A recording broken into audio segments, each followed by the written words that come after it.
جب دعائیں قبول ہوتی نظر نہ آئیں تو سمجھ جاؤ اللہ تم سے رابطہ رکھنا چاہتا ہے، تو بس پھر اس پر بھروسہ رکھو اور اس سکون کا انتظار کرو۔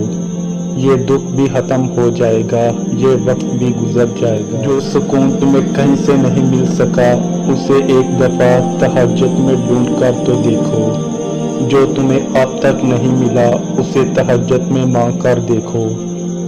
تھوڑے رابطے سے بات نہیں بنی تو رابطہ بڑھا کر دیکھو۔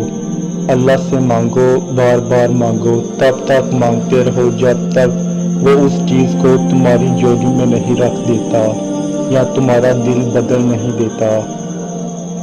تہجد ایسا مرہم ہے جس کے پاس ہر چوٹ کا علاج موجود ہے، بس تمہیں یقین رکھنا ہے، پھر وہ زخم بھی بھر جائیں گے جو تمہیں لگتا ہے کہ کبھی بھر نہیں سکتے، اور وہ قصے بھی مکمل ہو جائیں گے جو تمہیں لگتا ہے کہ انہیں کوئی مکمل نہیں کر سکتا۔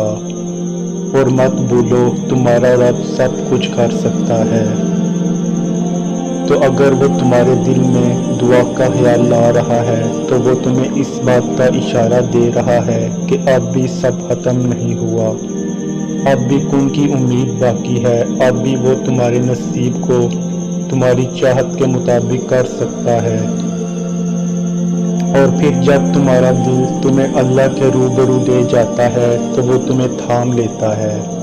ہزاروں سوئے ہوئے لوگوں میں جب اس کا ایک بندہ تکلیف کے مارے جاگ رہا ہو تو وہ کیسے اس ایک بندے کو تڑپتا ہوا چھوڑ سکتا ہے جو اپنی نیند قربان کر کے اس سے کچھ طلب کرنے آئے؟